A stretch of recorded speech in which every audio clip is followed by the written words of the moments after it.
So, The Northman is the latest film by Robert Eggers. Robert Eggers is a director who's done previous films like The Witch and The Lighthouse.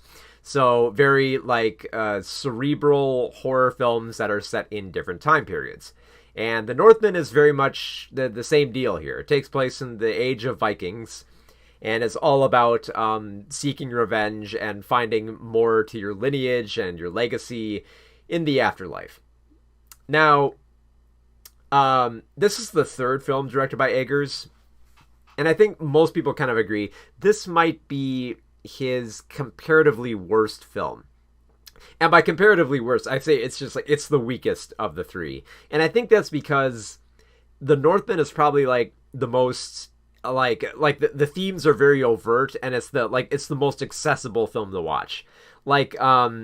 The Witch is tough to watch if you're not in the mood for a very dark and depressing horror film, and The Lighthouse, you kind of have to be in the very right mood for it.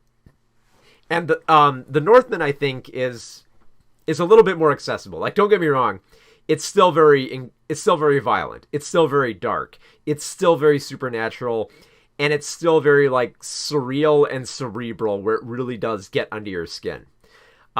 But it's also the easiest film to understand.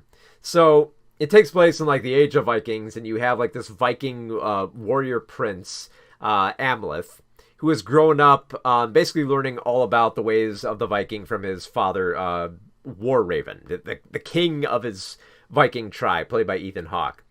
And basically, Amleth learns all about what it is to be a Viking leader. But he kind of learns a little bit of the wrong lessons. He's taught that if he's just devoted to his family and his legacy and just commits to being incredibly violent and cruel, that everything will work out in the end. And he learns a lot of these lessons by getting weird visions. It's bizarre. A rite of passage is that he goes into this cave with his father, and I believe the jester or the seer, whatever you want to call him, played by Willem Dafoe, basically screams at them and makes them eat dog food, and says this is how you become men and all that. So Amleth grows up to become Alexander Skarsgård after he watches the cruel brother of War Raven, Fjolnir, murder Amleth's father, and then take Amleth's mother for his own.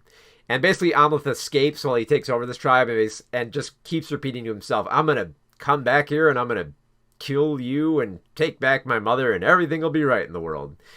But of course, he grows up to he grows up working as a Viking warrior in other tribes, and he basically gets too hardened to the life of being a very vicious and cruel Viking who's used to coming into villages and pillaging them and murdering people and setting fire to buildings with women and children in them. Basically, he's fully ingrained in the cruel lifestyle, so that when he sees the opportunity to go back to his tribe and to infiltrate and to kill Fjolnir, he leaps at that opportunity to basically go undercover as a slave and kind of slowly plot his revenge from within. But what I like about this journey is that there's a lot that's kind of there's a lot of foreboding elements here that kind of build up to let you know that there's going to be a grand showdown, that this is not going to end the way that he thinks it is. But I like that his quest has changed. Because Amleth thinks that this quest for revenge is very simple. It's it couldn't be more simple. I go kill Fjolnir, I take over, my mom's happy, all's right with the world. But the more that he infiltrates, the more that he learns that it's not that simple, and that in the time since he's left, Fjolnir has had a much different effect on the community and the family that he's raised, as well as not fully understanding the ways of his mother, Queen Gudrun, played by Nicole Kidman, who is absolutely vicious in this film. You think that she's just standing there as a prop, and then when you get to the third act, you realize, oh no, she knows how to pull strings. There's a much bigger story going on here. And the same goes for Olga, who's a Slavic sorceress who's in the slavery of Fulner. She's played by Anna Taylor-Joy, and she's basically the perfect ally for Amleth.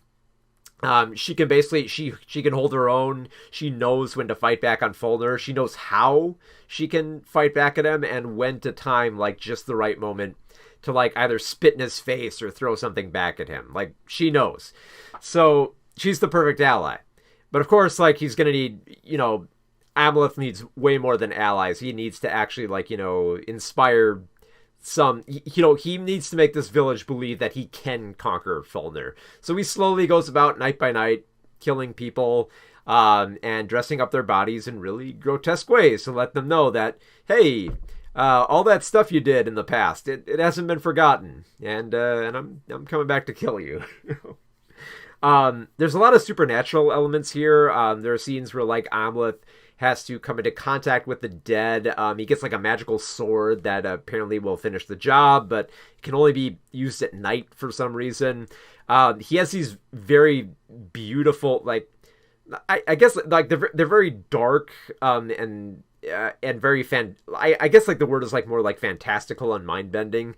But there are these like sequences where he is dreaming about like Valhalla, like the place where he will go to, where all Vikings go to when they die if they die in combat. So again, more forebodings here about what's coming. There's going to be a grand showdown between Amleth and Fulner, and they both battle each other on an active volcano. And it's pretty great to see it. And I think like this is probably like I said, this is Eggers' most like simplistic film because it's easy to read. It's easy to see what is being communicated here, which is that Amleth hasn't considered everything about what he's fighting for and needs to basically move on and start his own life, or let his hatred consume him. And it kind of feels like he reaches some sort of like middle ground where he feels like, like basically like his ultimate resolve is that he has to fight for something more than just himself and more than just like, for his throne, which is kind of noble. It's kind of noble to see that in this film. At the same time, it's very brutal, very grotesque. You do not want to see what happens to one of the people. Well, maybe you do. Maybe you do want to see what happens to one of the characters with their entrails in this film, or see what happens when a bunch of body parts are stitched together. Lots of grotesque stuff like that happens in this film, and it's all treated with this very dark and somber and brooding nature that, of course, Eggers wields so well. And again, it really works here. So, like, I guess, like, you kind of have to put the, like, caveat there, like, between all three of his films, The Witch, The Lighthouse, The Northman, it's got the in every title, The Northman is probably, like, his weakest film. But that's the weakest Eggers film. If you're going based on, like, Viking films, this is probably, like, one of the best ones I've seen. Because this film really works. It works on a cerebral level of, like, Amleth contemplating his own mortality and his lineage. It works with like the setting where it feels like dark and grungy and dirty. It works with like how we reveal more about these characters, where they're very multifaceted, where even like characters like Fjolnir, we understand a little bit more about him, and even though he's still the villain, there is a lot more to him. We get to know a lot more about Nicole Kidman's character, who has an amazing monologue in this film. And just the visuals are just, they're immaculate in this film. Like, they're not as, like, stark as, like, of course, like, The Lighthouse is, like, black and white, so you have extreme contrast there. And it's not as dark as, like, The Witch.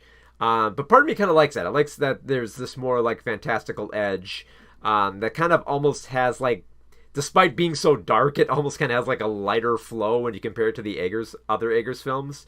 But it's still like it's still incredibly engrossing. Like, there's rarely a moment where it feels like this is just like a meandering picture of trying to commit more to staging this specific period in time, as opposed to telling a story about one man consumed by revenge and realizing that revenge is dirty and doesn't always go the way that you want. So for like a very like typical like revenge film that you would expect with like a great kind of anti-hero that you that you feel gets what he deserves in the end, and that he has learned something from this. But it's just staged beautifully, and just Robert Eggers, even if this like is his worst film, it's still an amazing film. It's still like, even if he makes no more, I think he's working on like a vampire film next. He might be trying to do that. But if he doesn't, he's got one hell of a trilogy here. The Northman, such an amazing film.